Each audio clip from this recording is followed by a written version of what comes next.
A man worth $500 million stands frozen outside his own son's bedroom door. His hand trembles on the doorknob. Inside, he can hear the soft scratching of crayons on paper. His 6-year-old boy, drawing again. James Whitmore has built an empire. He commands boardrooms filled with the most powerful executives in Silicon Valley. He makes decisions that affect thousands of lives with a single signature. But here, outside this ordinary bedroom door, he is paralyzed. For 3 years, 3 long years since his wife died, James has not been able to step into his son's room without his heart shattering into a million pieces. What kind of father can't comfort his own child? The door creaks open slightly. Through the gap, James sees little Ethan hunched over his desk, completely absorbed in his artwork. But this isn't the cheerful drawing of a typical 6-year-old. No bright suns or smiling stick figures. Instead, Ethan draws the same thing over and over, a woman with angel wings and a warm smile. Standing next to a small dark coffin, James stumbles backward, his breath catching in his throat. The hallway suddenly feels like it's closing in on him. His chest tightens with that familiar crushing weight, the same feeling he's carried since the day he lost everything that mattered. How did a man who has everything end up with nothing that truly counts? Let me tell you about James Whitmore's world, a world of beautiful contradictions and painful ironies. Every morning at 5 a.m., James's alarm pierces the silence of his 12-bedroom mansion. He rises in a house so vast that his footsteps echo, through marble hallways like ghosts wandering through an empty cathedral. This is a home that cost $18 million, featured on the cover of Architectural Digest, and praised as a masterpiece of modern luxury. But luxury cannot fill the silence. By 5:30, James is dressed in his perfectly pressed suit, reviewing quarterly reports over coffee that costs more per pound than most people's weekly groceries. His calendar is packed. Board meetings, investor, calls, product launches that will generate millions in revenue. At 6 a.m. sharp, he attempts what has become his daily ritual of failure. He knocks gently on Ethan's door. "Good morning, son. Breakfast is ready." Silence. He tries again, softer this time. "Ethan, Daddy made your favorite pancakes." Still nothing. Through the door he can hear movement, the shuffle of small feet, the quiet sound of toys being moved around. His son is awake, his son can hear him, but for reasons James cannot understand, Ethan has built an invisible wall between them, as impenetrable as the grief that surrounds their home. When did everything become so broken? Ethan Whitmore was not always a silent ghost, haunting the corners of his father's mansion. Before the accident, that's what everyone politely calls it, the accident, Ethan was a whirlwind of energy and joy. He would race through the house calling, "Daddy, Daddy," at the top of his lungs, launching himself into James's arms the moment he walked through the door. But that child disappeared on a rainy Tuesday morning 3 years ago, when a drunk driver ran a red light and took Sarah Whitmore away from the world in an instant. Now Ethan speaks only when absolutely necessary. His words come out in whispers, as if he's afraid that speaking too loudly might make another person he loves vanish into thin air. The house staff, what's left of them, walk on eggshells around the boy. In the past 3 years, 12 nannies have quit. 12 women, all experienced with children, all driven away by a 6-year-old who seems to look right through them with eyes far too old for his little face. Mrs. Henderson, the housekeeper, who has worked for the family since before Ethan was born, sometimes finds him sitting in his mother's walk-in closet, holding one of her scarves and talking to it in hushed tones. "Mommy," he whispers, "why did you leave me with him? He doesn't know how to love me anymore." These words, overheard through a crack in the door, cut through James's heart like a blade every single time. Because deep down, he knows his son is right. He doesn't know how to love anymore. He's forgotten the language of tenderness, lost the ability to offer comfort without feeling like he's drowning in his own inadequacy. How do you teach a child to trust love again when you've forgotten how to believe in it yourself? James stands in his home office, surrounded by awards and accolades. CEO of the Year, Technology Innovator of the Decade, Humanitarian Businessman. The walls are covered with photographs of him shaking hands with presidents, signing multi-billion-dollar deals, accepting honorary degrees from prestigious universities. But none of these achievements can teach him how to reach his own son. Every evening, he attempts to bridge the chasm between them. He brings Ethan dinner on a tray, always perfectly balanced meals prepared by their private chef. He sits on the edge of the bed and tries to make conversation. "How was school today, buddy?" Ethan stares at his plate, moving food around with his fork, but barely eating. "Mrs. Patterson says you're doing well in reading. That's great, son." The silence stretches between them like an ocean neither knows how to cross. Sometimes James finds himself standing in Sarah's old office, now converted into a memorial. Of sorts. Her medical degree still hangs on the wall. Dr. Sarah Whitmore, pediatric oncologist. She had dedicated her life to healing children, and she had this magical ability to connect with kids in a way that James has never understood. "How did you do it, Sarah?" he whispers to her photograph. "How did you make it look so easy?" The photograph doesn't answer, but James remembers. Sarah never tried to fix everything. She simply showed up, consistently, with patience and presence. She would sit on the floor and color with Ethan for hours, not because she loved coloring, but because she loved him. She would listen to his rambling stories about imaginary friends and playground adventures as if they were the most important news in the world. What James doesn't realize is that love isn't something you learn from a textbook or master through business strategies. Love requires presence, vulnerability, and the courage to be imperfect. Things that terrify a man who has built his entire life on control and success. 3 years ago, when the doctors told him Sarah wouldn't survive the surgery, James made a promise to himself. He would never let anything hurt Ethan the way losing his mother had hurt him. But in trying to protect his son from further pain, James has accidentally protected him from joy as well. He's become a fortress instead of a father, strong and impenetrable, but ultimately empty inside. 3 miles away from the Whitmore mansion, in a small one-bedroom apartment above a corner convenience store, Maya Johnson sits at her kitchen table, staring at a photograph. The picture shows a little girl with pigtails and a gap-toothed smile, holding a handmade Mother's Day card that reads, "To the best mommy in the world," in crooked purple crayon. Maya's fingers trace the edge of the photo, and her heart breaks a little more, the way it does every single night. Sophie, her daughter. Her everything. The 8-year-old who used to crawl into Maya's bed during thunderstorms, who insisted on braiding Maya's hair every Sunday morning, who would dance around the kitchen while Maya cooked dinner, singing off-key songs about princess adventures. 2 years ago, during the most brutal custody battle imaginable, a judge decided that Maya's unstable income as a part-time nurse made her an unfit mother. Sophie's father, armed with expensive lawyers and a steady corporate job, painted Maya as a struggling single mother who couldn't provide the security and stability a child deserved. The irony cuts deep. Maya chose part-time work specifically so she could be more present for Sophie, could attend every school play and soccer game, could be the kind of mother who was actually there when it mattered. But the court system doesn't always recognize the value of presence over paychecks. Now Maya works double shifts at Riverside General Hospital, saving every penny for the lawyer who keeps promising that maybe, just maybe, there's still a chance to appeal the custody decision. She lives on instant noodles and day-old bread from the discount rack, wearing scrubs that she washes by hand in her tiny bathroom sink because she can't afford the laundromat every week. But hope is a dangerous thing when your heart has already been shattered.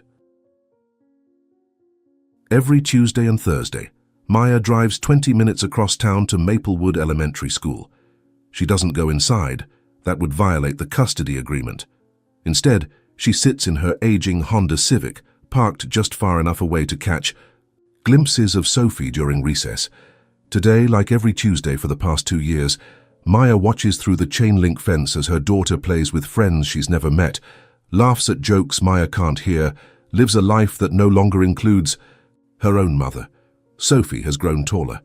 Her hair is shorter now. Someone else chose that haircut. She's wearing a pink backpack Maya has never seen before, probably picked out by her father's new girlfriend, the woman who has taken Maya's place in every way that matters. Does Sophie even remember the lullabies I used to sing? Does she miss our Sunday morning pancakes? Does she ever wonder why Mommy stopped tucking her in at night? Maya grips the steering wheel until her knuckles turn white. She forces herself to count to 60, then slowly drives away, just like she has every Tuesday and Thursday for 24 months. At home, she keeps Sophie's bedroom exactly as it was the day she left.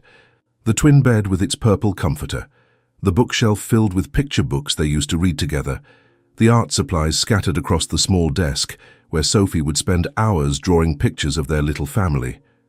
Sometimes Maya lies on Sophie's bed and holds the stuffed elephant Sophie accidentally left behind, Mr. Peanuts, who used to guard against monsters in the closet and dry tears after bad dreams. Does Sophie miss Mr. Peanuts? Does she have nightmares now, without her protector? Does someone else sing her the special song Maya made up about brave little elephants who never forget the people they love? On this particular Thursday afternoon, Maya's shift at Riverside General Hospital ends early. A power outage has forced them to reschedule non-emergency procedures, and for the first time in weeks, she finds herself with unexpected free time. She decides to take a different route home, driving through Hillcrest Manor, the exclusive neighborhood where she once worked as a visiting nurse for elderly residents. The tree-lined streets and perfectly manicured lawns represent a world so different from her own that it might as well be on another planet. Maya isn't bitter about the wealth gap. She's never been that kind of person. But sometimes, on days when her heart feels particularly heavy, she wonders what it would be like to live without constantly worrying about money, to have the luxury of focusing purely on being a good mother instead of working 3 jobs just to afford a decent lawyer. As she turns onto Magnolia Drive, she hears something that stops her heart. The unmistakable sound of a child screaming in genuine distress, not the theatrical crying of a tantrum, but the raw, terrified shriek of a child in real pain. Maya slams on her brakes and looks around frantically. The screaming is coming from a massive colonial house at the end of the street, a house with perfectly trimmed hedges and a circular driveway lined with luxury cars. Every instinct Maya has developed as a nurse and a mother tells her that this is serious. This is not a time for hesitation or social boundaries. A child needs help. Without thinking twice, she abandons her car in the middle of the street and runs toward the sound of crying. Through the open front door, she can see chaos. A man in an expensive suit is pacing frantically, shouting into his phone. His usually perfect hair is disheveled, his tie askew, and his hands are shaking so violently he can barely hold his cell phone. Maya doesn't knock. She doesn't introduce herself. She follows her instincts and runs straight into the house, following the sound of a child's desperate crying up a grand staircase. Maya bursts into what is clearly a child's bedroom and immediately assesses the situation with the trained eye of someone who has spent years dealing with pediatric emergencies. A small boy, no more than 6 years old, sits on the floor beside his bed, blood streaming from a gash on his forehead. He must have fallen and hit the sharp corner of his nightstand. The wound looks worse than it actually is, but head injuries bleed heavily, and to a child, it must seem catastrophic. But what breaks Maya's heart even more than the physical injury is the way the little boy sits there, completely alone in his pain. His father is downstairs panicking on the phone, but here in this room this child cries with the desolate sound of someone who has learned not to expect comfort. "Hey there, sweetheart," Maya says softly, immediately dropping to her knees beside him. "My name is Maya and I'm a nurse. Can you tell me your name?" The boy looks up at her with eyes swollen from crying, beautiful brown eyes that remind her so much of Sophie's that it takes her breath away. Ethan," he whispers. "Well, Ethan, you're very brave. I know it looks scary, but I promise this isn't as bad as it seems. Can I take a look at your forehead?" As Maya examines the wound with gentle, practiced hands, she begins talking to Ethan in the soothing voice she perfected during countless nights, caring for her own daughter. "You know what, Ethan? I bet your mommy is watching over you right now from heaven, and she's so proud of how brave you're being. Sometimes angels send helpers when we need them most. And maybe that's why I happened to be driving by just when you needed someone. She cleans the wound with supplies from the bathroom, applying pressure to stop the bleeding while maintaining a stream of gentle conversation designed to distract and comfort. Do you like to draw, Ethan? I see lots of beautiful pictures on your walls. You must be a very talented artist. And then something miraculous happens. For the first time in 3 years, Ethan stops crying. He looks directly into Maya's eyes, really looks at her and whispers, "Are you an angel like Mommy?" At that exact moment, James appears in the doorway. He stops dead in his tracks, witnessing something he thought he would never see again. His son finding comfort in another person's arms. Maya has cleaned the wound, applied pressure to stop the bleeding, and somehow transformed a moment of trauma into something almost peaceful. Ethan is still sniffling, but he's no longer the devastated child James had left behind just minutes ago. The bleeding has stopped, Maya explains gently, looking up at James. The cut isn't deep enough to need stitches, but you'll want to keep it clean and watch for any signs of infection.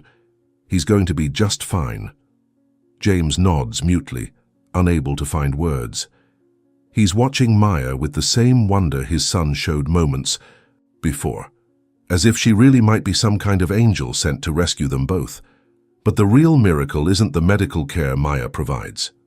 It's the way she looks at Ethan, not with pity or discomfort, but with the pure, uncomplicated love of someone who understands exactly what it means to miss a child. Mr. Maya turns to James, realizing she doesn't know his name. Whitmore. James Whitmore. Mr. Whitmore, Ethan is going to be fine. Children are remarkably resilient. Just keep the wound clean and dry.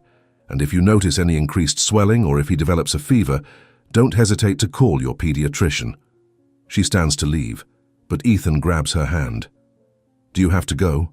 He asks, and the longing in his voice is unmistakable. Maya looks at James, unsure of how to respond. This isn't her child, this isn't her home, and she has no right to insert herself into their lives. But the way Ethan is looking at her, with hope shining in his eyes for the first time since she walked into the room, makes it impossible to simply walk away. Well, James says slowly, the words seeming to surprise him as much as they surprise Maya. Maybe you could stay for dinner. It's the least I can do to thank you for helping, Ethan. And in that moment, 3 lives begin to shift toward a possibility none of them could have imagined just 1 hour before. But this is only the beginning of their story. In the days that follow, James will discover that opening his door to a stranger means opening his heart to possibilities he never imagined. Maya will find herself questioning everything she thought she knew about family and belonging. And Ethan will begin to remember what it feels like to trust again. Sometimes the most profound changes begin with the smallest acts of courage. And for 3 people who have forgotten how to hope, one dinner invitation is about to transform everything they thought they knew about love, loss, and the courage to begin again. The Whitmore dining room could easily seat 20 people comfortably, with its mahogany table and crystal chandelier, casting elegant shadows across walls lined with expensive artwork. But tonight, 3 place settings cluster together at one end of the massive table, creating an island of intimacy in an ocean of formal emptiness. James moves through his own kitchen like a stranger, opening cabinets and staring at their contents as if he's never seen them before. For 3 years, meals have been simple affairs, whatever Mrs. Henderson prepares and leaves in the refrigerator, eaten in silence while Ethan pushes food around his plate and James reviews work documents on his tablet. But tonight feels different. Tonight there's a guest who has somehow made his son smile. I hope grilled cheese and tomato soup is okay, James says awkwardly, carrying a tray into the dining room.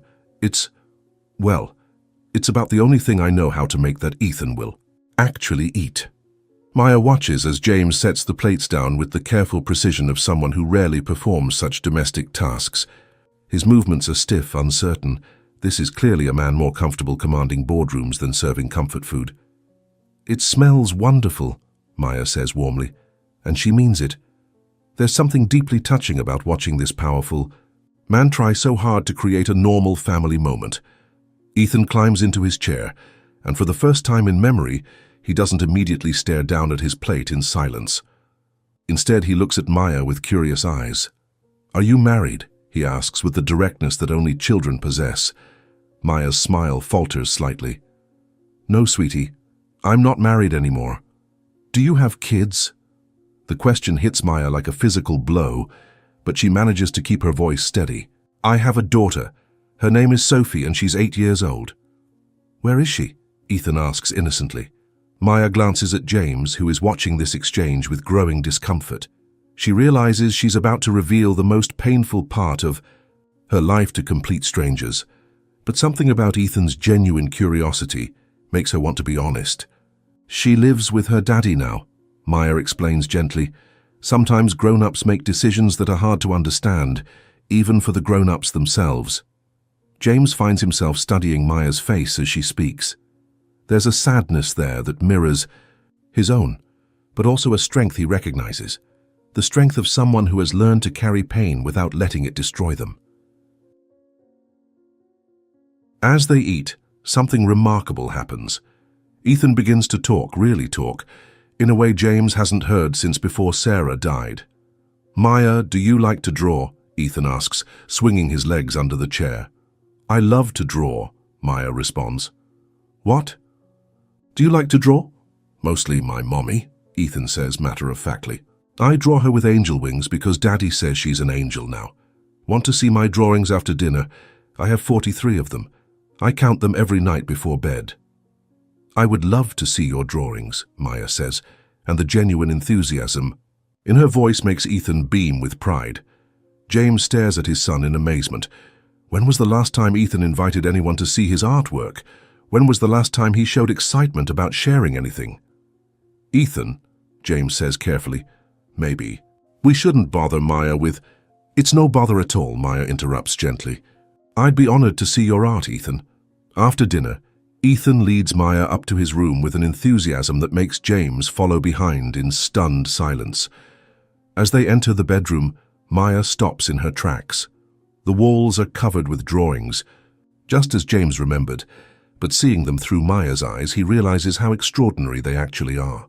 These aren't typical children's drawings. They're detailed, emotional storytelling through color and shape. "Ethan," Maya breathes, "these are incredible. You're a real artist." She moves slowly around the room, studying each drawing with the attention of someone visiting a gallery. She stops in front of one particular image, a drawing of a woman in a white coat holding a stethoscope, with a heart drawn in rainbow colors floating above her head. "Tell me about this one," Maya says softly. "That's Mommy at work," Ethan explains, proudly. "She fixed kids who were sick. The heart means she loved them all." Maya kneels down to Ethan's eye level. "Your mommy sounds like she was an amazing doctor. And you know what? I think she would be so proud of the kind, brave boy you're becoming." And then, something happens that makes James's breath catch in his throat. Ethan steps forward and hugs Maya. A real, spontaneous, tight hug that lasts for several seconds. It's the first time James has seen his son initiate physical affection with anyone since Sarah died. "Thank you for making my OE better," Ethan whispers into Maya's shoulder. "Thank you for letting me help," Maya whispers back. James stands in the doorway watching this scene unfold and feels something shift inside his chest. It's not jealousy exactly, though there's an element of that. It's more like recognition, like watching someone demonstrate a skill he used to have but has somehow forgotten. Later, after Ethan has reluctantly gone to bed with promises that Maya will visit again soon, James and Maya sit in his home office with cups of coffee that have grown cold while they talked. "I owe you an apology," James says, staring into his untouched mug. "I haven't been much of a host tonight. I'm not very good at this." "At what?" Maya asks gently. "Any of it.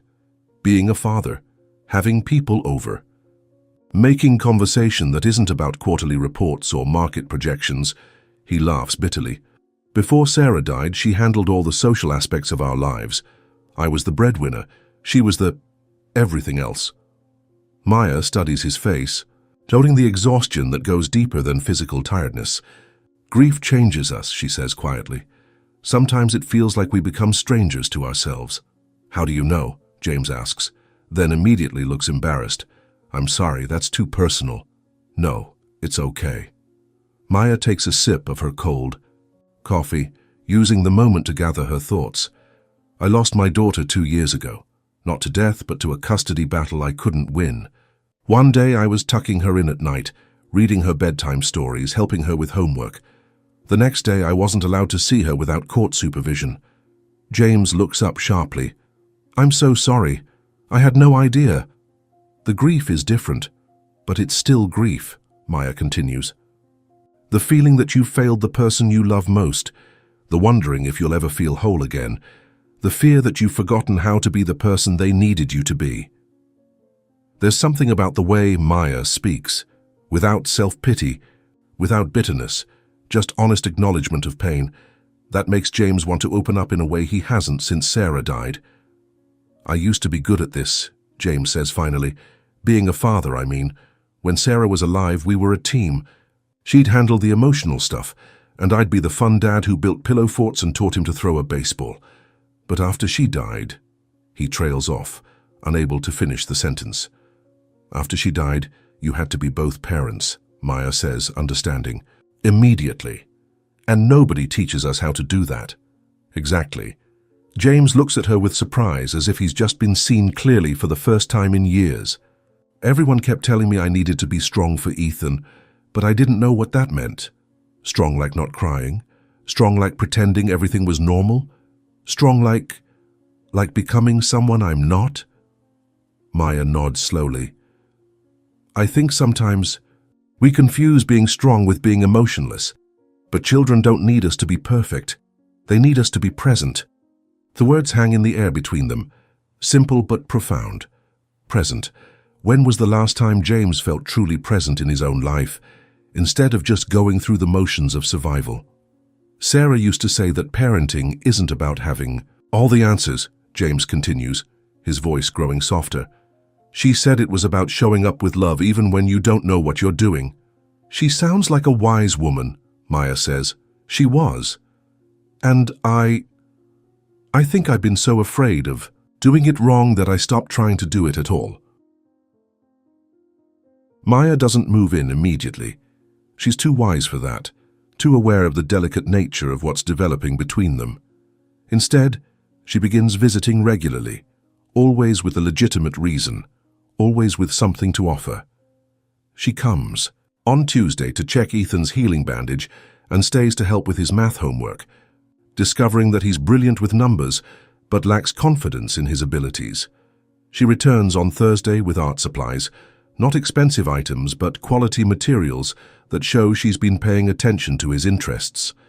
Together, they work on a project that involves drawing their family trees. But instead of traditional family structures, they create trees with different kinds of love: friendship love, pet love, memory love, and new love. What's new love? Ethan asks, carefully coloring in a branch. It's when your heart learns to care about someone you didn't know before, Maya explains, like when you make a new friend or when someone new comes into your family. Ethan considers this seriously. Is that what happened with you? Yes, Maya says simply. That's exactly what happened with me. James overhears this conversation from the hallway, and it stops him in his tracks.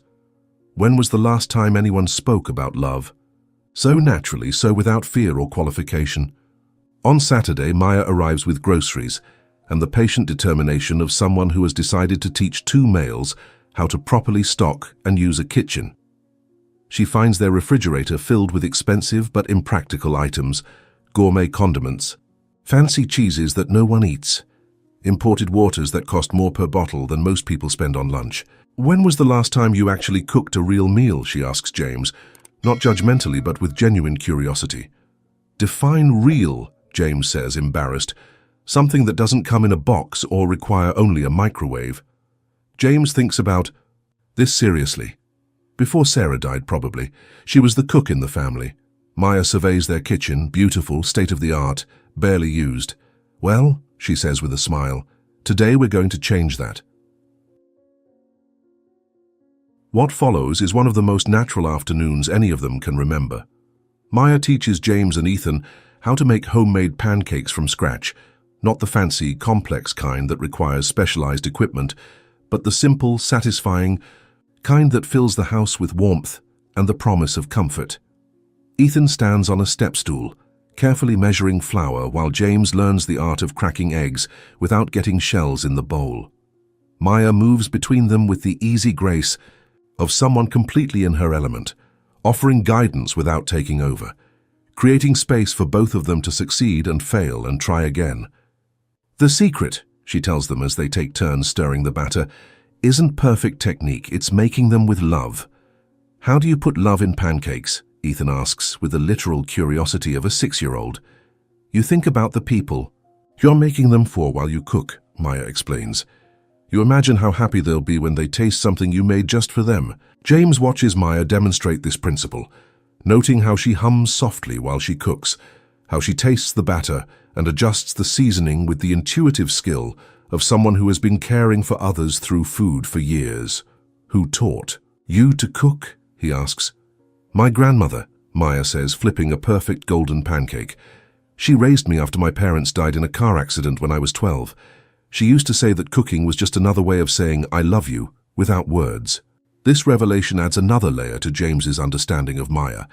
She knows about loss, about being raised by someone other than your parents, about finding family in unexpected places. When they sit down to eat their creation, something magical happens. For the first time since Sarah died, James's dining room feels like a place where a family lives, not just a museum of what used to be. Ethan announces that these are the best pancakes in the whole world, and James finds himself agreeing. Not because they're technically perfect, some are slightly burned, others a bit lopsided, but because they taste like care, like effort, like the kind of love that shows up in small, daily acts. Can we do this every Saturday? Ethan asks hopefully.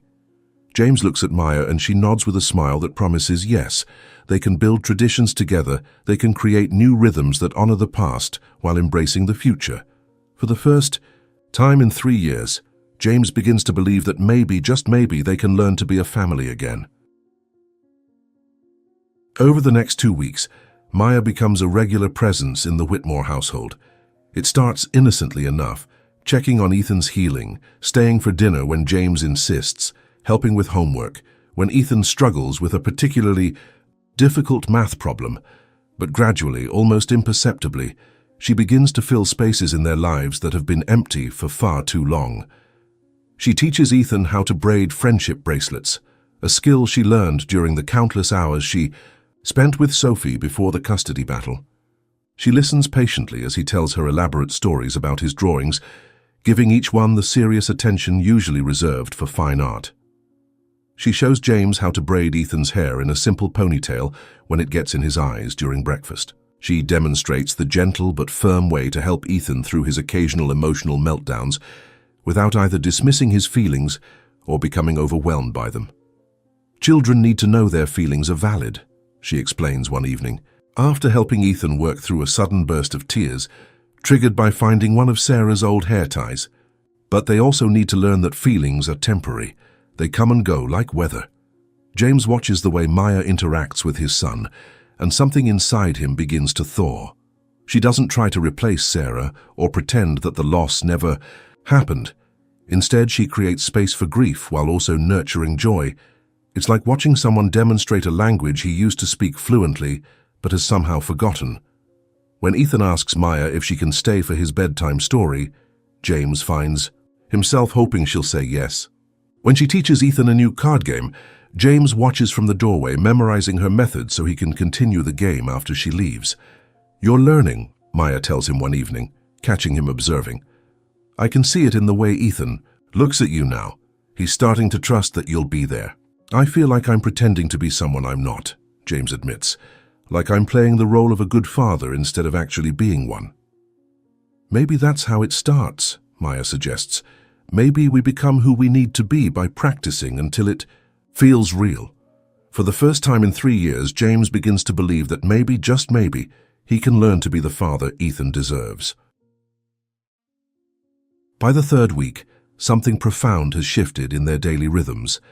Ethan begins each morning by asking when Maya will visit again, James finds himself planning his work schedule around her presence, leaving the office earlier on days when she's coming over, making sure he's home to witness the small miracles she creates simply by being there. Maya brings more than just her nursing skills and maternal instincts to their home. She brings laughter.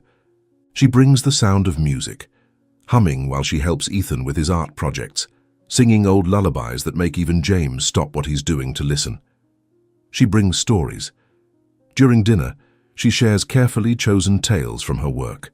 At the hospital, stories of healing and hope, of children who overcame impossible odds, of families who found strength they didn't know they possessed. There was a little boy last week, she tells them one evening, who had been in the hospital for months. His parents were exhausted, and he was scared of everything.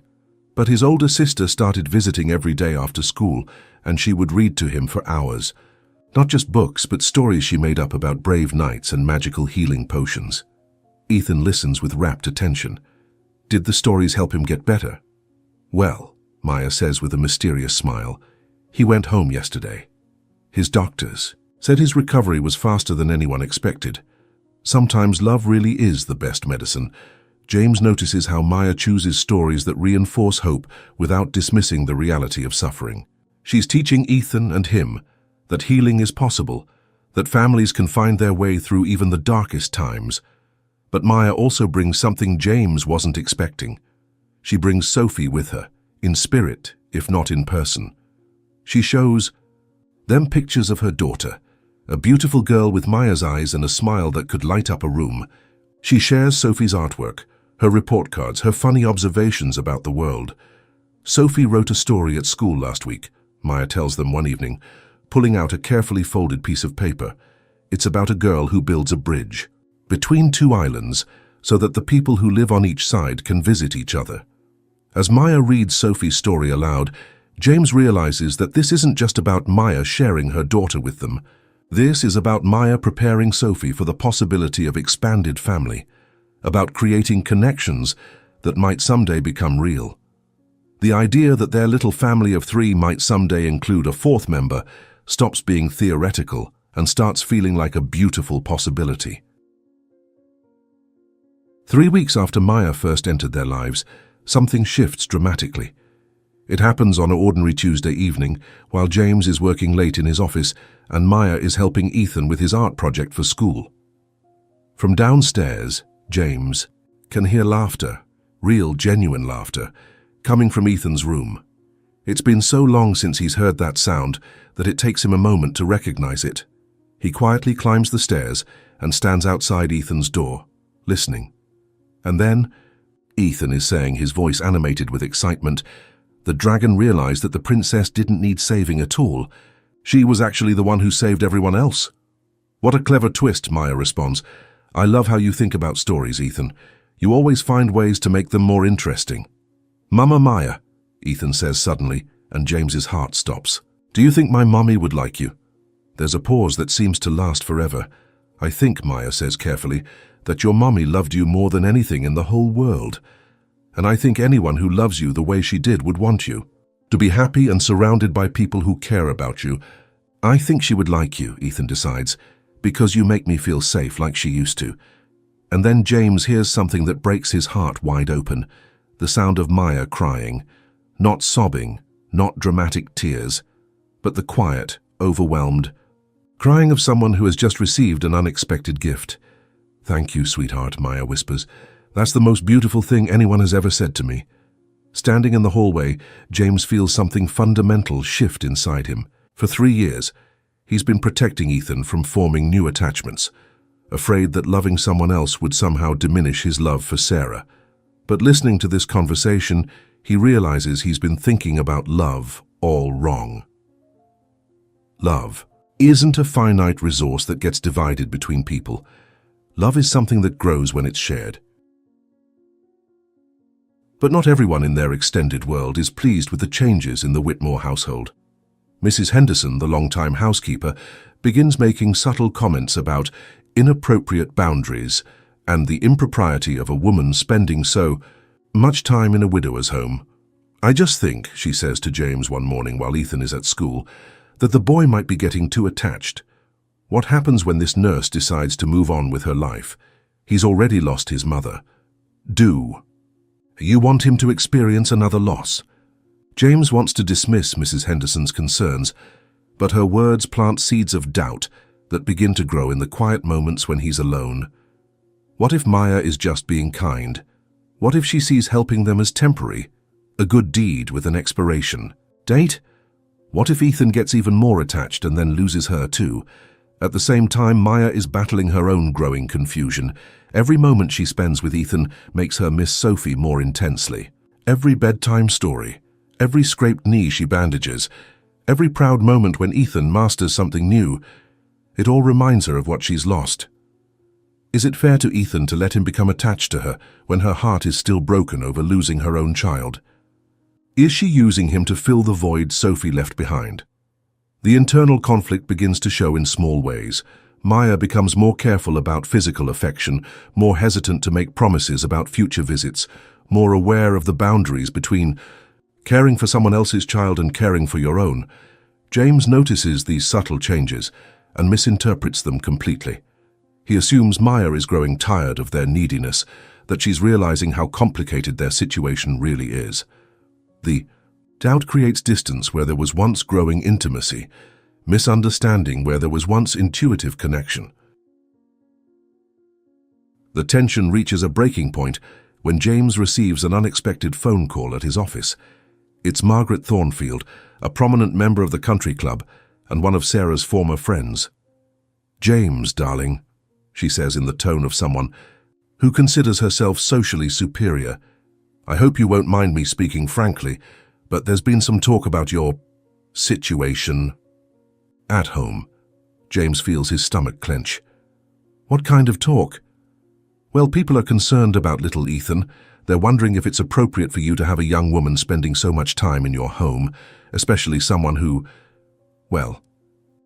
doesn't come from our circle."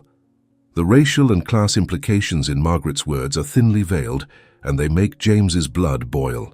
"I've heard she's been staying overnight," Margaret continues, oblivious to James's growing anger. "And while I'm sure she's a lovely person, people are questioning whether this is the kind of environment you want Ethan growing up in. Some are even suggesting that perhaps it would be better for him to stay with relatives who could provide more traditional stability."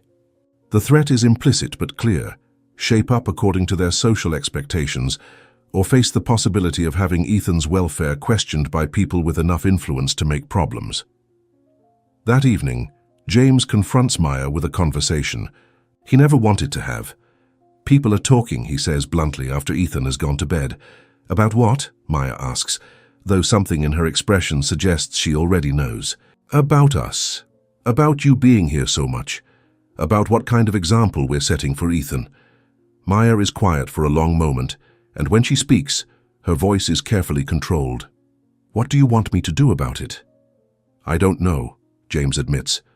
"I don't care what people say, but I care about Ethan. If this somehow affects his future, his opportunities, his relationships with other families." The words hang between them like a wall being built brick by brick. "Maybe," Maya says quietly, "we should take a step back. Maybe I've been too involved, too present. Maybe Ethan needs to learn that he can be okay without me." Even as she says the words, Maya's heart is breaking. But she's convinced herself that loving Ethan means protecting him from the complications her presence might create. Neither of them realizes that in trying to protect Ethan from potential future pain, they're about to cause him immediate, devastating hurt. The breaking point comes on a rainy Saturday morning. Maya has spent the night at the Whitmore house, not romantically, but because Ethan had a fever and James panicked, calling her at midnight for advice. She ended up staying to monitor his temperature and provide the kind of calm, nurturing presence that seemed to help him sleep. By morning, Ethan's fever has broken, and he's sitting up in bed, coloring while Maya reads him stories. James brings them breakfast on a tray, and for a brief moment they feel like a family. That's when Mrs. Henderson arrives for her weekend shift and finds them together in Ethan's room, looking peaceful and content. "Mr. Whitmore," she says, her voice tight with disapproval, "might I have a word with you downstairs?" In the kitchen, Mrs. Henderson unleashes weeks of pent-up concern. "Sir, I've worked for this family for 12 years. I loved Mrs. Sarah like she was my own daughter. And I've watched you struggle these past 3 years trying to honor her memory while raising that boy. But this situation with the nurse is going to end badly for everyone involved." "What situation?" James asks, though he knows exactly what she means. "She's not family, Mr. Whitmore. She's not even a friend, really. She's a stranger who happened to be in the right place at the right time, and now she's inserting herself into your lives in ways that aren't appropriate. Maya has been nothing but helpful. I'm sure she has. But what happens when she decides she's done playing house with someone else's child? What happens when she meets a man of her own, starts her own family? Do you really want Ethan to go through another abandonment?"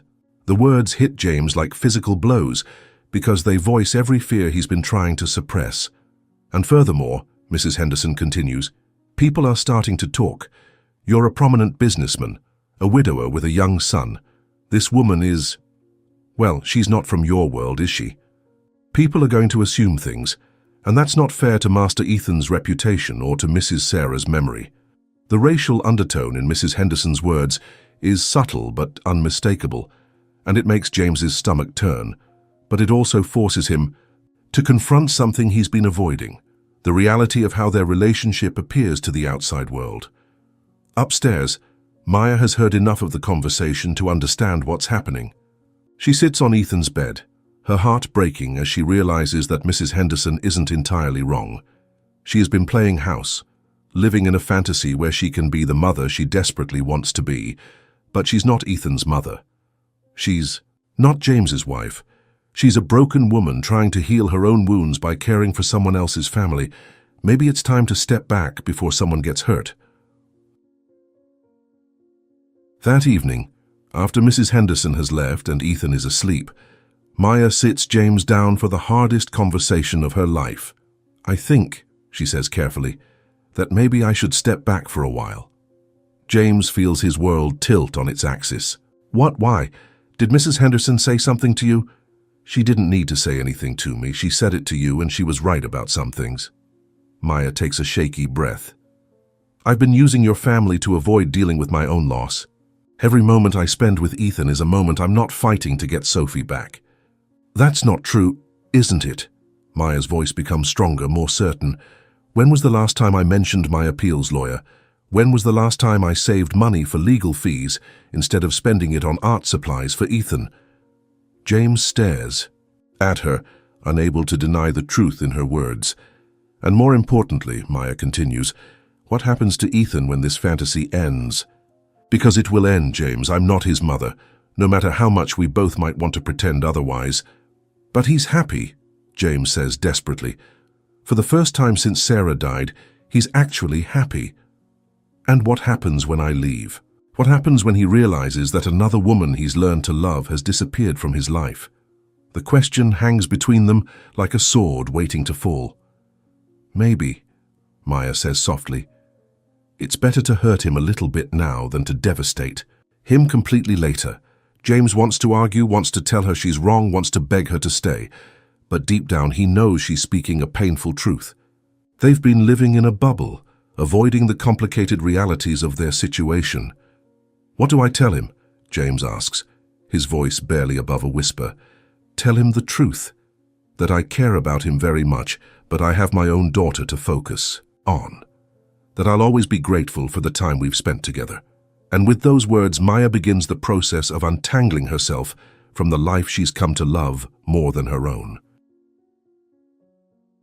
The next week passes in a haze of adjustment and pain. Maya doesn't come for dinner. She doesn't help with homework. She doesn't read bedtime stories or kiss scraped knees or listen to elaborate tales about dragons and princesses. Ethan asks about her constantly for the first 3 days. "Where's Mama Maya?" "She's busy with work, buddy." "When is she coming back?" I don't know."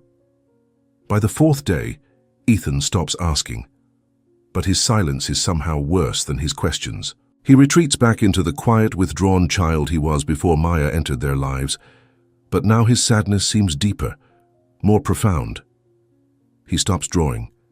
He stops telling stories. He pushes away the friendship bracelets Maya taught him to make and refuses to eat the food she introduced to his diet. James watches his son disappear again and feels like he's failing all over again. But this time it's worse because now he knows what happiness looks like. He's seen Ethan animated and joyful and trusting. Losing that feels like losing Sarah all over again. Was Maya right to leave? Or have they just compounded one loss with another? Meanwhile, Maya throws herself back into her work with a vengeance. She picks up extra shifts at the hospital, starts meeting regularly with her appeals lawyer again, and forces herself to drive by Sophie's school every Tuesday and Thursday. Like she used to, but everything feels different now. After weeks of being needed, of being essential to someone's daily happiness, returning to her old life feels like wearing clothes that no longer fit. She thought stepping away would help her focus on getting Sophie back. Instead, she's lost focus on everything. Because caring for Ethan didn't distract her from missing Sophie. It reminded her why fighting for Sophie was so important in the first place. 10 days after Maya's departure, the situation reaches a critical point. Ethan's teacher, Mrs. Patterson, calls James at work with concerns that cannot be ignored. "Mr. Whitmore, I need to talk to you about Ethan. His behavior has changed dramatically. Over the past week and a half, he's not participating in class, he's not interacting with other children, and yesterday he had what I can only describe as a complete meltdown during art time." James feels his heart sink. What kind of meltdown? We were doing a project about families, and when it came time for Ethan to draw his family, he just broke down. He kept saying that he didn't have a family anymore, that everyone he loved goes away. It took us an hour to calm him down. The teacher's words hit James like a physical blow. In trying to protect Ethan from potential hurt, they've caused exactly the kind of trauma they were trying to avoid. He's been asking about Maya constantly, Mrs. Patterson continues. He keeps saying she promised she'd always be there, and now she's gone just like his mother. Mr. Whitmore, I think this child needs professional help to process what feels like a second abandonment. That evening, James attempts to have a conversation with Ethan about what's happening, but his son has retreated so far into himself that it's like trying to reach through a wall of glass. "Buddy, I know you're sad about Maya not visiting anymore." "She lied," Ethan says flatly, not looking up from the coloring book he's been mechanically filling in with brown and black crayons. "She said she'd always be here. She said families take care of each other, but she left just like Mommy." Ethan, that's not. Maya didn't choose to leave like Mommy didn't choose to go to heaven. "Yes, she did," Ethan says with the devastating logic of a 6-year-old who has been hurt too many times. "She chose to stop loving me." At 2:17 a.m., Maya's phone buzzes on her nightstand, pulling her from the restless sleep that has become her norm since leaving the Whitmore house. The caller ID shows James's name, and her heart immediately races with worry. "James? What's wrong?" "It's Ethan." James's voice is raw with exhaustion and fear. "His fever won't break. It's been over 103 for hours, and he keeps calling for you." "I don't know what to do, Maya. I've tried everything, but he won't take his medicine, won't eat, won't stop crying. I think I need help." Maya is already reaching for her clothes before James finishes speaking. "What's his temperature right now? Has he had any fluids in the past 4 hours?" 103.2, and maybe half a cup of water. "Maya, I know I don't have the right to ask this after what happened, but—" "I'm coming," Maya interrupts, her voice firm, with purpose. "Text me your address again. I'll be there in 15 minutes. As she drives through the empty streets toward Hillcrest Manor, Maya's mind races with medical protocols and pediatric care procedures.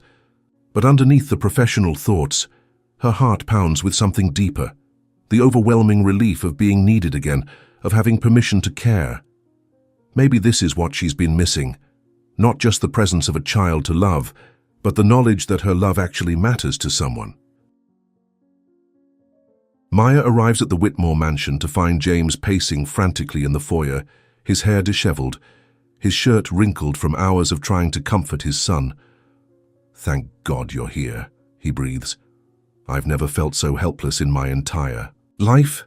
They hurry upstairs to Ethan's room, where Maya finds the little boy curled in a ball under his covers, his face flushed with fever and wet with tears. "Hey, sweetheart," Maya says softly, immediately kneeling beside his bed. "I heard you weren't feeling well."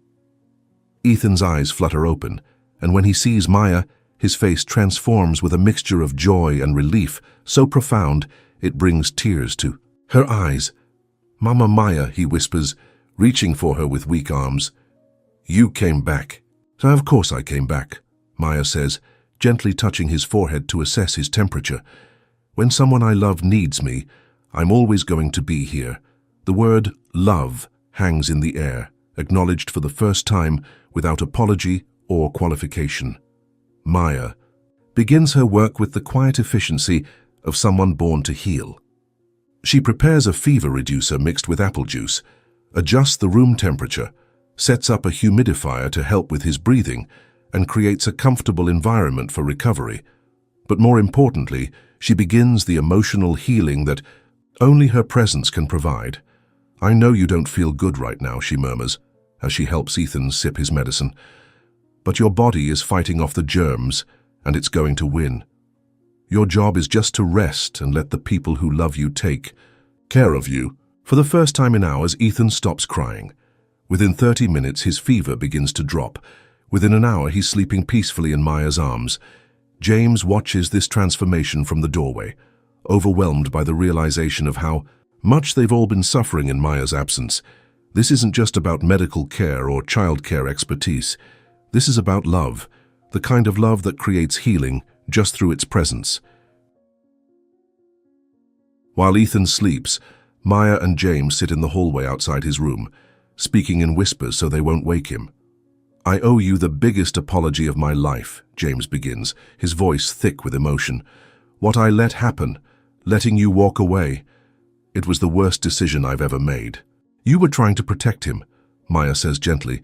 "I understand why—" "No," James interrupts firmly. "I was trying to protect myself. I was scared of getting attached to you, scared of what people would think, scared of dishonoring Sarah's memory.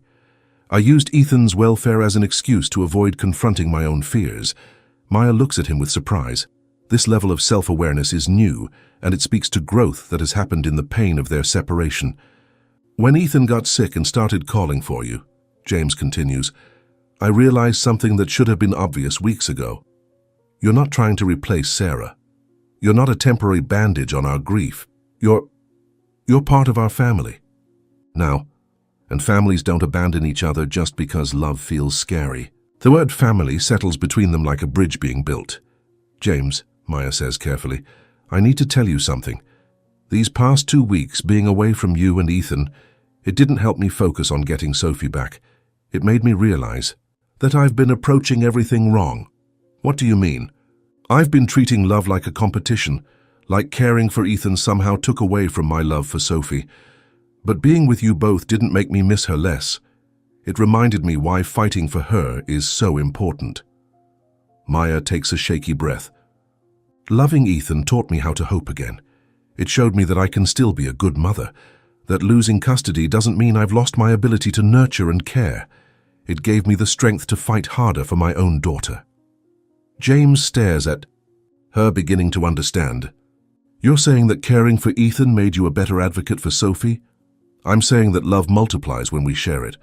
The more love I gave to Ethan, the more love I found in my heart for everyone, including myself.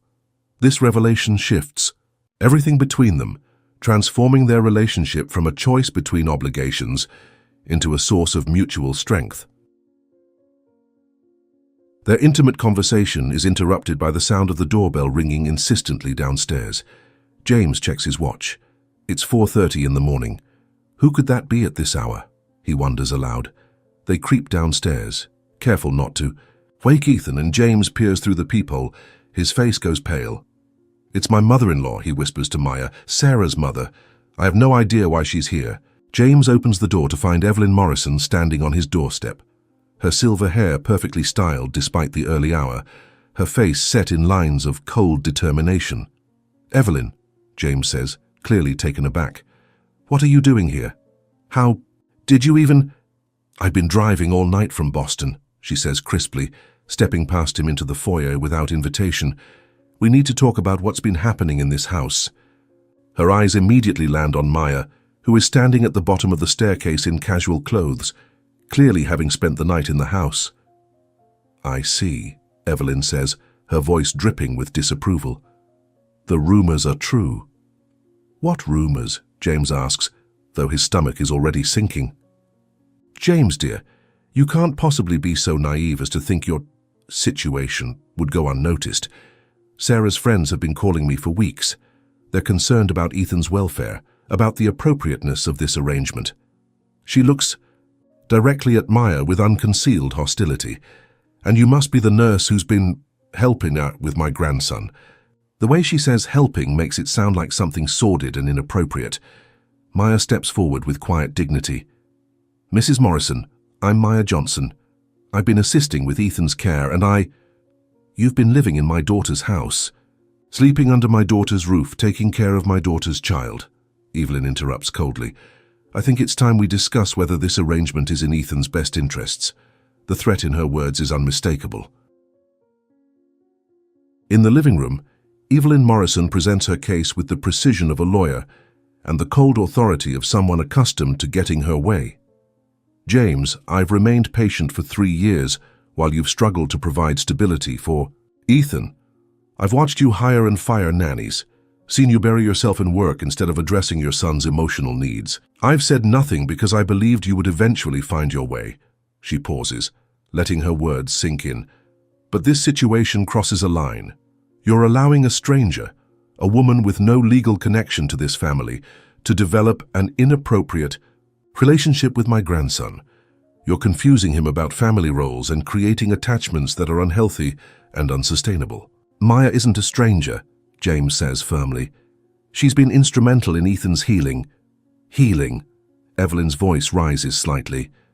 James, the child has been in my daughter's house for less than 4 hours, and his fever has mysteriously disappeared. Don't you find it convenient that this woman seems to be the only person who can help him? The implication that Maya is somehow manipulating the situation for her own benefit hangs heavy in the air. Furthermore, Evelyn continues, I've done some research on Ms. Johnson here. Did you know she lost custody of her own daughter 2 years ago? Did you know that a court determined she was unfit to care for her own child? Maya feels the words hit her like physical blows. Her worst shame, her greatest failure, laid bare in front of the man she's come to love. The custody case was complicated, Maya begins, but Evelyn cuts her off. I'm sure it was. But the fact remains that you've been using my grandson to fill the void left by your own child. That's not love, Ms. Johnson. That's emotional manipulation. James looks between the two women, seeing Maya's face crumble with pain and recognizing the calculated cruelty in Evelyn's attack. Here's what's going to happen, Evelyn says, delivering her ultimatum with cold precision. Either Ms. Johnson removes herself from this situation permanently, or I will petition the court for custody of Ethan. I have the resources, the stability, and the legal standing to make a compelling case that this environment is harmful to his development. The room falls silent except for the sound of Maya's quiet tears. I've already spoken with my attorneys, Evelyn continues. They're confident that a judge would be very interested in hearing about a widowed father who allows an unstable woman with a history of losing custody to care for his vulnerable child. James feels rage building in his chest, but before he can respond, Maya speaks. I'll go, she says quietly, her voice steady despite her tears. I won't let Ethan be put through a custody battle. He's been through enough trauma. Maya, no, James starts, but she shakes her head. She's right about one thing, Maya says, looking directly at Evelyn. I did lose custody of my daughter, and I won't be responsible for putting another child through that kind of pain. In that moment, Maya makes the ultimate sacrifice, choosing Ethan's peace over her own happiness. As Maya begins to gather her things, James stands frozen between two impossible choices: the woman who has brought his family back to life and the threat of losing his son entirely. But then, from upstairs, comes the sound they've all been dreading. Ethan calling out in distress, Daddy? Mama Maya, where is everyone? His voice is weak but alert, and there's a note of panic as he realizes he's alone. I'll go to him, Maya says automatically, her maternal instincts overriding everything else. No, Evelyn says firmly. I think it's time Ethan learned not to. Depend on you. James, go comfort your son. But as James heads toward the stairs, they hear Ethan's voice getting more upset. Mama Maya, where are you? Please don't leave me again. The desperation in his voice stops everyone in their tracks. You see, Evelyn says to James, this is exactly what I'm talking about. The child is completely dependent on a woman who isn't even related to him. This is unhealthy.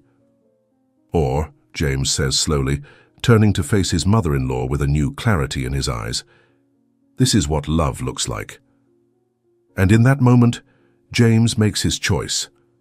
Evelyn, I respect you as Sarah's mother and Ethan's grandmother, but you're wrong about Maya and you're wrong about what's best for my son. James, no, let me finish. For 3 years, Ethan has been a shadow of himself. He barely spoke, barely smiled, barely engaged with the world. Maya didn't just help him heal from his physical injury, she helped him remember how to be a child. Again, James's voice grows stronger with each word. You talk about stability and appropriateness, but what's appropriate about forcing a child to live without love? What's stable about a house where no one laughs, no one plays, no one feels safe enough to be vulnerable? He looks toward the stairs, where Ethan's voice continues to call for Maya. My son has found someone who loves him unconditionally, someone who makes him feel safe and valued and cherished, and you want me to take that away because it doesn't fit your idea of what our family should look like. James takes a deep breath and makes the declaration that will change everything. I won't do it. I won't sacrifice Ethan's happiness to preserve appearances or avoid gossip. And if you want to fight me for custody, then we'll fight. But Maya isn't going anywhere. The room falls silent except for Ethan's continued calling from upstairs. Go to him, James says to Maya, his voice soft but certain. Go to our son. The word our hangs in the air like a promise, like a declaration of family that transcends biology and social convention. Maya looks at James with tears streaming down her face, then at Evelyn with quiet dignity. Mrs. Morrison, she says gently, I know you love Ethan and want what's best for him, so do I. And what's best for him is feeling loved and secure. I promise you that I will never try to replace your daughter in his heart, but I will also never stop loving him as if he were my own. Without waiting for a response, Maya goes upstairs to comfort the child who has become the center of her world.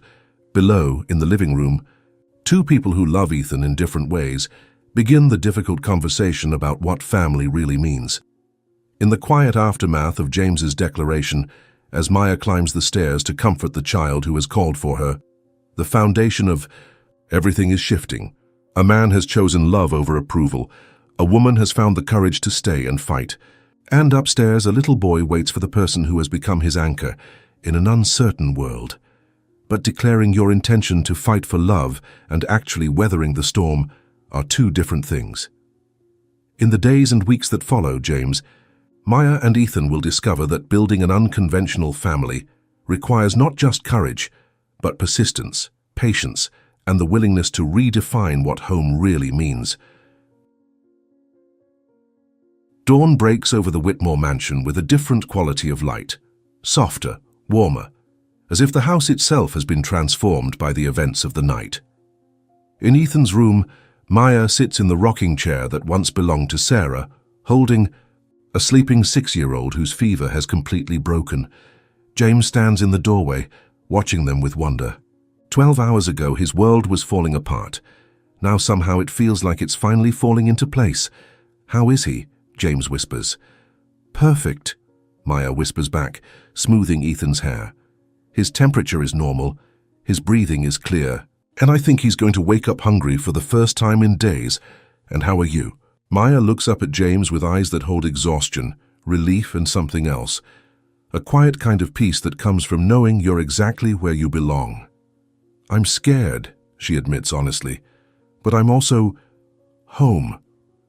The word home settles between them like a bridge finally completed. Downstairs, Evelyn Morrison sits at the kitchen table with a cup of coffee that has grown cold while she processed the events of the night. She's a woman accustomed to controlling situations, to having her way through sheer force of will and social position.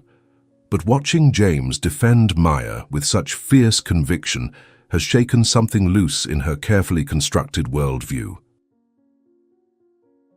When Maya and James come downstairs an hour later, leaving Ethan still sleeping peacefully, they find Evelyn exactly where they left her, sitting ramrod straight in the kitchen, staring out the window at the garden where Sarah used to grow roses. "Need to talk," she says without preamble. They sit across from her at the table, hands clasped together, a small gesture of solidarity that doesn't go unnoticed. "I've been thinking about what you said last night, James," Evelyn begins slowly. "About love and happiness and what's best for Ethan." She pauses, choosing her words carefully. "Sarah was my only child. When she died, I felt like I lost my connection to the future, to the part of myself that would continue beyond my own life. Ethan became not just my grandson, but my last link to her." Maya feels her heart soften as she recognizes the grief behind Evelyn's harsh words. "I convinced myself that preserving Sarah's memory meant keeping everything exactly as she left it. Her house, her traditions, even her role as Ethan's mother. I thought someone else stepping into that space would somehow diminish what she meant to us." Evelyn looks directly at Maya for the first time since the night before. "But watching you with Ethan last night, the way you cared for him, the way he responded to you, I realized I've been confusing preservation with paralysis." This admission costs Evelyn something. Her pride, her certainty, her carefully maintained control. Sarah would have wanted Ethan to be happy above all else. She would have wanted him to feel loved and secure, and free to grow into himself. And if that means accepting that love can come from unexpected places... She trails off, unable to finish the sentence but managing to convey her meaning. "I'm not saying this will be easy for me," Evelyn continues. "I'm not saying I understand or approve of everything about this situation, but I'm willing to try for Ethan's sake." James feels a weight lift from his shoulders that he didn't even realize he'd been carrying. "What does that mean, practically?" he asks. "It means I won't pursue legal action. It means I'll try to get to know Maya as a person rather than seeing her as a threat. And it means I'll support what's best for Ethan, even when it challenges my preconceptions. It's not a complete transformation, but it's a beginning, the first step toward a new kind of family configuration that honors the past while embracing the future." Over the following weeks, the changes in the Whitmore household begin to ripple outward in ways none of them anticipated. Mrs. Henderson, confronted with James's unwavering support for Maya, is forced to examine her own prejudices and assumptions. She begins to see Maya not as an interloper, but as someone genuinely devoted to Ethan's well-being. "I owe you an apology," she tells Maya one afternoon, while they're both preparing Ethan's after-school snack. "I let my own discomfort with change cloud my judgment about what kind of person you are." Maya accepts the apology graciously, understanding that change is difficult for everyone, especially when it challenges long-held beliefs about how families should look. At Ethan's school, teachers begin to notice remarkable changes in his behavior and academic performance. Mrs. Patterson, his first-grade teacher, requests a meeting with James and Maya. "I don't know what's happened at home," she says, smiling broadly, "but Ethan is like a completely different child. He's participating in class discussions, making friends, showing creativity in his artwork that we've never seen before." She shows them a recent drawing Ethan made, a picture of a house with 3 figures standing in front of it, all holding hands and smiling. When I asked him to tell me about his picture, he said, "This is my family. We take care of each other." Mrs. Patterson's eyes grow misty. "It's clear that whatever you're doing at home is working beautifully. The validation from someone who sees Ethan daily provides external confirmation of what they all feel internally, that love is healing them all." The most unexpected change comes in Maya's relationship with her own situation. The confidence and purpose she's found in caring for Ethan begins to transform her approach to fighting for Sophie. I want to file a motion for revised custody. She tells her lawyer during a meeting that would have been impossible a month earlier. I know what I was missing before, not just financial stability, but the confidence to advocate for myself and my daughter. What's changed? Her lawyer asks. I've remembered who I am as a mother, Maya says firmly. I've remembered that love isn't just about providing material things. It's about showing up consistently, creating emotional safety, and nurturing a child spirit. I can do those things. I've been doing them. Her lawyer studies her face, noting the transformation in her demeanor. You seem different, more centered. I am different. For the past 2 years, I've been approaching this custody battle from a place of shame and desperation. I was trying to prove I wasn't the failure the court said I was. But now I understand. I don't need to prove anything. I need to demonstrate the truth, that I'm a good mother who made the best choices she could with the resources she had. Maya takes a deep breath, feeling the weight of certainty settle in her chest. And I have character. Witnesses now. People who can testify to my parenting abilities, my stability, my capacity for love. I'm not the isolated, struggling woman who lost custody 2 years ago. I'm someone who has proven she can create a loving, nurturing environment for a child. The irony isn't lost on her, that fighting for one child has taught her how to fight for another. As autumn deepens into winter, the three of them develop rhythms and traditions that feel both natural and revolutionary. Saturday morning pancakes become a sacred ritual, with each of them taking turns choosing the mix-ins. Ethan declares that Maya's chocolate chip pancakes are even better than restaurant ones, while James's experimental blueberry-banana combination becomes a family favorite. They create new bedtime routines that honor both Sarah's memory and their current reality. Maya reads the stories, but before each one, Ethan and James look at a photo of Sarah and share one memory of her, keeping her presence alive without making it a source of pain. Mommy Sarah used to make funny voices for all the characters. Ethan tells Maya one evening, "Can you try to do the voice for the dragon?" Maya obliges, creating a growly, silly dragon voice that makes Ethan giggle with delight. Later, James finds her looking thoughtful. "Are you okay?" he asks. I never thought I'd be able to honor another mother's memory while still being myself," Maya admits. But with Ethan it feels natural, like there's room for both of us in his heart. "Sarah would have loved that," James says softly. She always believed love was abundant, not scarce. This insight that love multiplies rather than divides becomes the foundation of their unconventional family structure. They begin including Sophie in their conversations and plans, even though she's not physically present. Maya shows Ethan pictures of her daughter, tells him stories about Sophie's personality and interests, and Ethan begins drawing pictures for Sophie that Maya keeps in a special box. When she comes to visit, Ethan declares with the absolute confidence of a 6-year-old, "I'm going to teach her how to make friendship bracelets and show her my best drawings." The matter-of-fact way he says when rather than if brings tears to Maya's eyes and strengthens her determination to make that reunion happen.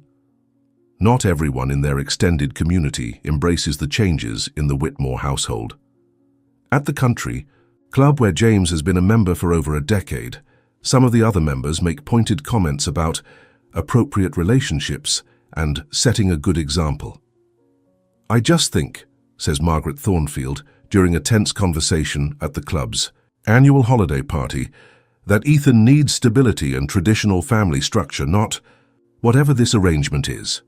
James looks around the room at these people he's known for years, successful, influential people who've never questioned his business decisions or financial choices, but who now feel entitled to judge his family life. "Margaret," he says calmly, "have you spent time with Ethan recently? Have you seen how happy he is, how engaged and creative and confident he's become?" "Well, no, but then with all due respect, your opinion about what's best for my son carries very little weight." It's a moment of social courage that surprises even James himself, choosing his family's well-being over social acceptance. Some relationships change dramatically. Friends who once included James in their social circles begin to exclude him from dinner parties and golf outings, but other relationships deepen in unexpected ways. Dr. Patricia Evans, Sarah's former colleague at the Children's Hospital, reaches out to Maya directly. "I heard about your situation through the hospital network," she says during a lunch meeting Maya almost didn't attend. "I wanted you to know that Sarah spoke about James and Ethan often, and her greatest fear was that they would shut themselves off from love after she was gone." Dr. Evans leans forward intently.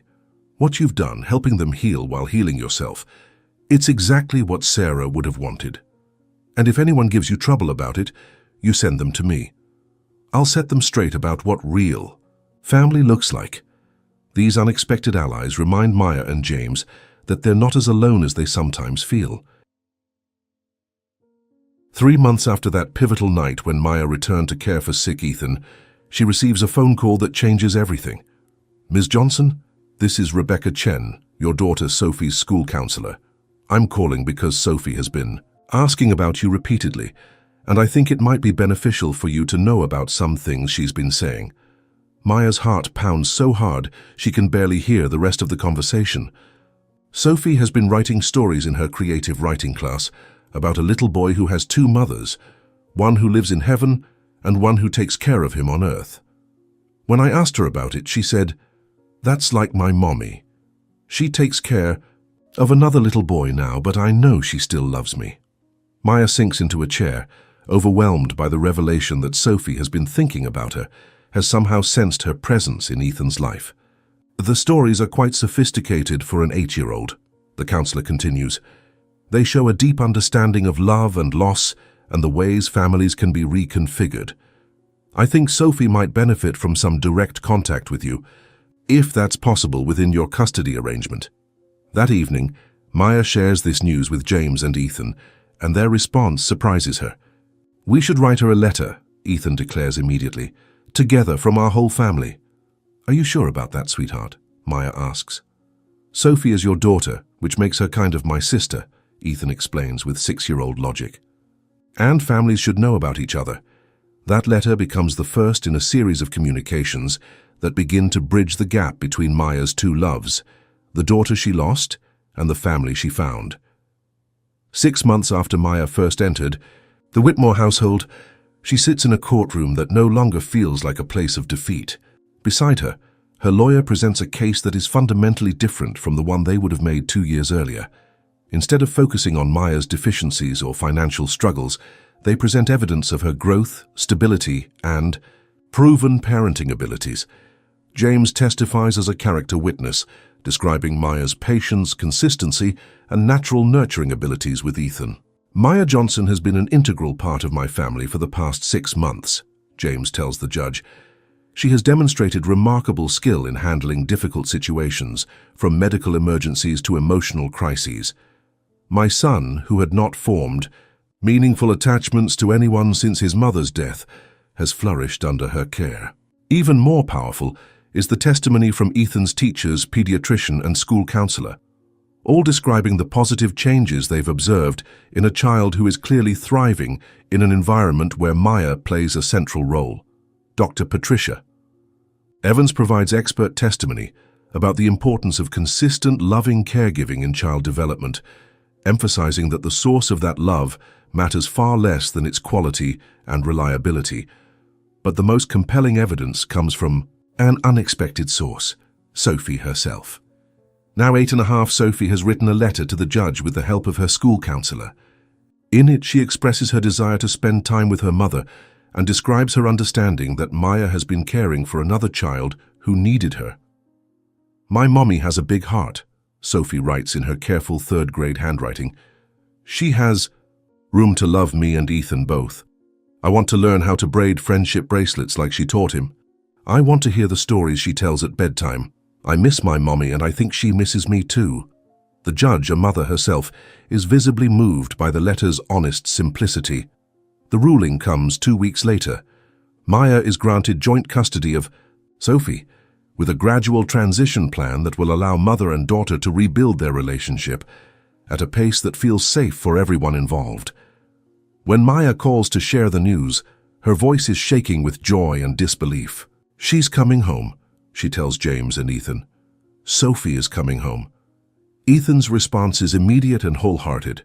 We need to get her room ready. Does she like purple? I think she should have the room next to mine so I can protect her from me. Monsters. In that moment, their family of 3 expands to accommodate a 4th member who has always belonged with them. Sophie's first visit to the Whitmore house is approached with the careful planning usually reserved for diplomatic summits. Everyone is nervous. Maya about whether Sophie will feel comfortable, James about whether he'll know how to interact with her, Ethan about whether Sophie will like him, and Sophie about whether this new family configuration will have room for her. But children, Maya reflects, are often more adaptable than adults give them credit for. Sophie arrives on a Saturday morning in December, carrying a small overnight bag and wearing a shy smile that reminds Maya how much she's grown in the months they've been apart. She's taller, her face has lost some of its baby roundness, and she moves with the careful dignity of a child who has learned to be cautious about new situations. "Hi, Mommy," she says quietly, and Maya has to blink back tears at hearing that precious word again. "Hi, my beautiful girl," Maya responds, kneeling down to Sophie's eye level. "I've missed you so much." The reunion might have been awkward, but Ethan immediately takes charge of the situation, with the unconscious confidence of a child who feels secure in his environment. "Sophie," he announces, bouncing on his toes with excitement. "I'm Ethan. I've been waiting to meet you forever. Want to see the friendship bracelets I made for you? I made 3 different ones so you can pick your favorite." Sophie looks at this enthusiastic boy with growing interest. "You made those for me?" "Uh-huh. And I drew you a picture of our house so you'd know which room is going to be yours when you come to stay with us." The natural, unguarded way Ethan includes Sophie in their family structure helps her relax in a way that adult reassurances never could. Within an hour, the 2 children are playing together as if they've known each other for years. Sophie teaches Ethan a clapping game she learned at school, and Ethan shows Sophie his art supplies and explains his elaborate drawing system for organizing his pictures. Watching them together, Maya feels a completeness she hasn't experienced since the custody battle began. This is what she's been fighting for, not just the legal right to see her daughter, but the restoration of her identity as a mother and the integration of all the love in her life. "They're amazing together," James observes, watching Sophie help.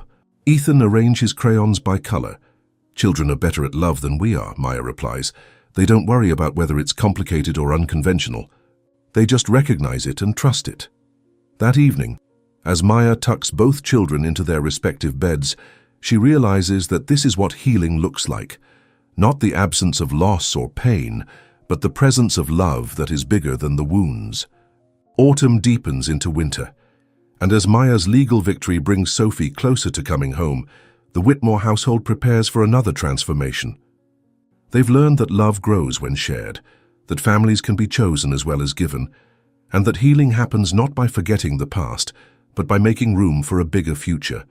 But their greatest test still lies ahead, not in fighting for the right to love each other, but in discovering what it means to become a family that honors every heart that calls it home.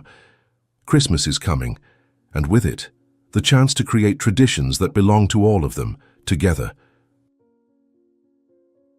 It's Christmas Eve, 1 year after Maya first stepped into the Whitmore household to help a bleeding child.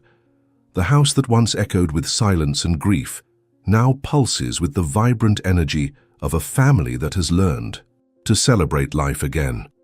The living room is decorated with an unusual but beautiful combination of traditions.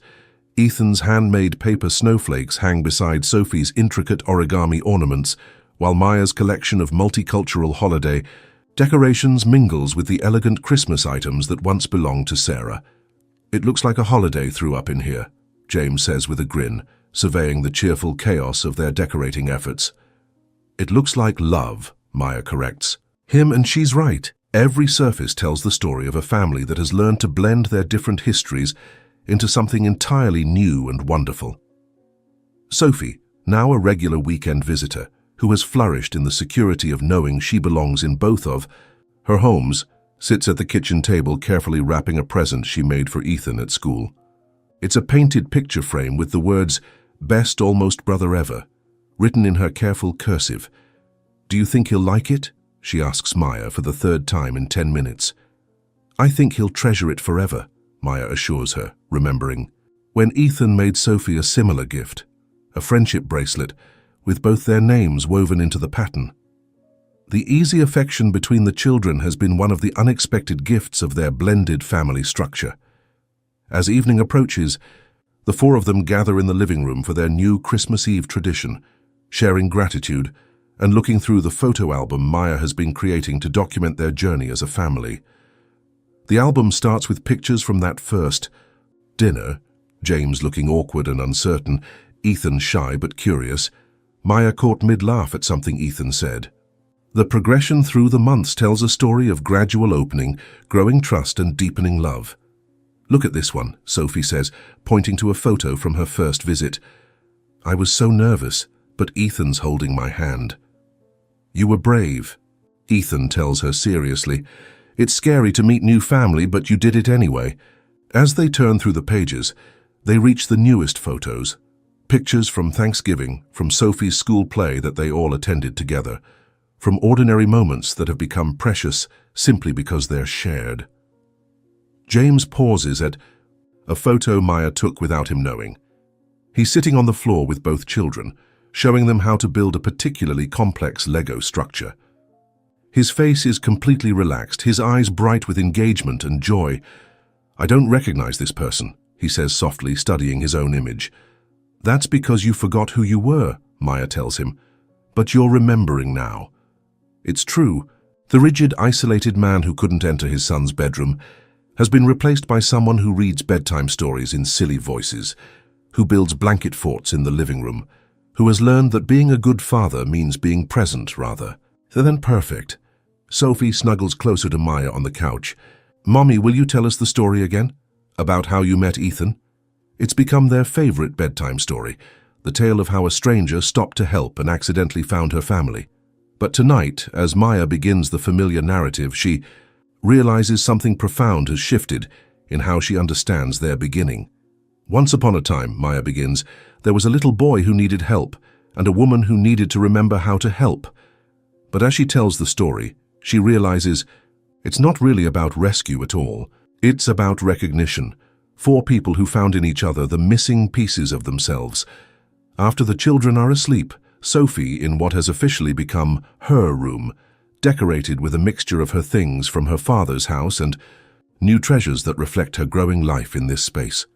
James and Maya sit together on the porch swing that Sarah once loved. They're wrapped in a shared blanket, watching snow fall in the glow of the Christmas lights James strung around the porch earlier that day. The silence between them is comfortable, full of the peace that comes from being exactly where you belong. I have something for you, James says, reaching into his pocket. James, we agreed no expensive gifts, Maya begins. But he shakes his head. It's not expensive, it's just important. He pulls out a small wrapped box, but before Maya can open it, he starts talking in a rush of words that reveal how nervous he is. I know we've never talked about this officially. I know we've been taking things day by day, letting our relationship develop naturally around the children and what they need. But Maya, somewhere along the way, you stopped being the woman who helps with Ethan and became everything. You became home. Maya's hands tremble slightly as she unwraps the box to find not an engagement ring, but something even more meaningful. A house key on a keychain that reads, "Home is where the heart is." I'm not proposing, James says quickly. I mean, not yet. Not until Sophie is ready for that kind of change. Not until we've talked about what marriage would mean for all of us. But I'm asking you to officially move in, to make this your home, not just the place you spend most of your time. The key represents something more profound than a marriage proposal. It represents full acceptance into a family, equal partnership, in their shared life. Maya looks at the key, then at James, then at the house where two children sleep peacefully, knowing they're loved and safe. Are you sure? She asks. About all of this? About the complications and the questions people will ask and the fact that we're making up our own rules as we go along. I've never been more sure of anything in my life, James replies, except maybe that first night when I asked you to stay for dinner. That was pretty definitely the right choice too. Maya laughs. wiping away tears she didn't realize she was shedding. "Yes," she says simply. "Yes, I want to come home." As they sit together in the soft glow of Christmas lights, both understand that this moment represents not just a personal milestone, but a quiet revolution, the triumph of love over convention, of heart over expectation. 6 months later, on New Scene, a beautiful spring afternoon, the Whitmore house hosts an unusual but perfect celebration, a family day party that officially welcomes Maya and Sophie into what has become known in their community as the most unusual and wonderful family in town. The guest list reflects the journey they've all taken. Evelyn Morrison is there, tentatively but genuinely building relationships with both Maya and Sophie. She's even brought photo albums of Sarah's childhood to share with Sophie, creating connections between the past and present. Dr. Patricia Evans arrives with several colleagues from the Children's Hospital, including the head of pediatric nursing, who has quietly become one of Maya's strongest advocates in the community. Mrs. Henderson bustles around the kitchen with the efficiency of someone who has fully embraced her role in this unconventional household. She's developed a particular fondness for Sophie, who reminds her of her own granddaughter. But the most meaningful guests are the children from Ethan's school and Sophie's school, along with their parents, families who have watched both children flourish and who represent the community's growing acceptance of their unique family structure. "I have to admit," says Jennifer Martinez, whose daughter Anna is Sophie's best friend, "when Anna first told me about Sophie's 2 moms and 2 houses and a brother who isn't really her brother but kind of is, I was confused. But watching them all together, it's beautiful. It's love in action." This acceptance hasn't come easily or universally, but it has come from the people who matter most, those who prioritize children's well-being over social convention. In a quiet moment during the party, a family friend asks Ethan and Sophie to explain their family to her young daughter, who is confused about why Sophie has 2 different last names and why Ethan calls Maya Mama Maya instead of just Mama. "It's easy," Ethan explains with the confidence of a 7-year-old who has never doubted his place in the world. "Sophie's first mom is in heaven with my first mom, so they take care of each other there. And Mama Maya is our mom here, and she takes care of all of us. But you don't look the same," the little girl points out.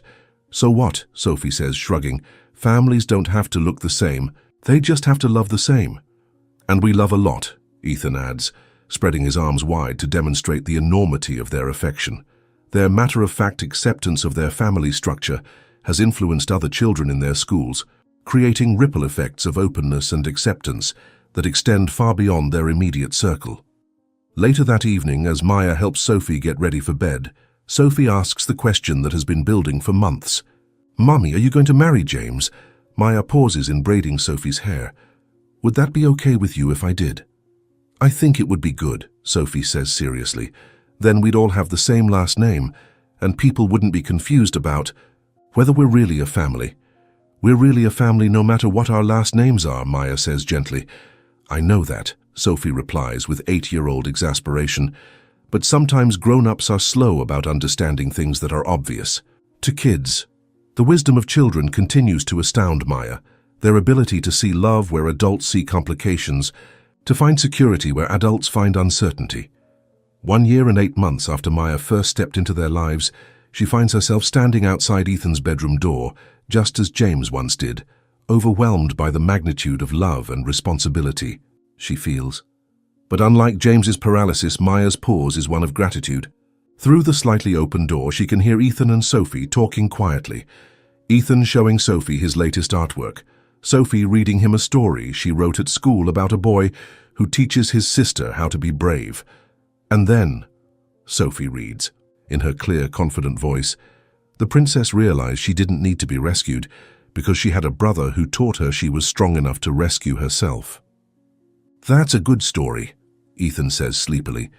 "You should write one about a boy who was sad until his sister came to live with him." "I will," Sophie promises. "We can write it together." As Maya listens to their conversation, she realizes they've created something unprecedented. Not just a blended family, but a family that has consciously chosen to blend love rather than just circumstances. James appears beside her in the hallway, and together they listen to their children creating stories about courage and love and the ways families can heal each other. "Do you remember what you said that first night?" James whispers. "About children needing to know their feelings are valid, but that feelings are temporary?" "Like weather," Maya remembers. "I think you were wrong about one thing," James says softly. "Love isn't temporary. Love is the constant that helps us weather everything else."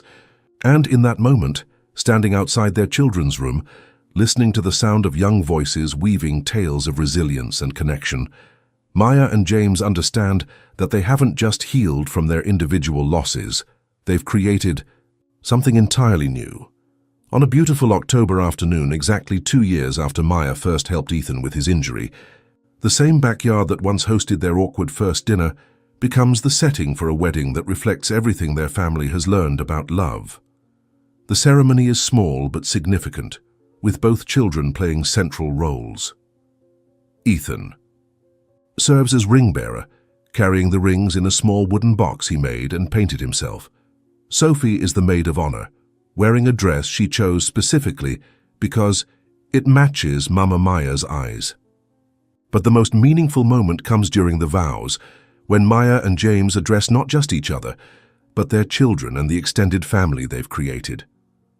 "Sophie and Ethan," Maya says, her voice steady despite her tears, "you taught us that love isn't about replacing what we've lost, it's about making room for what we've found.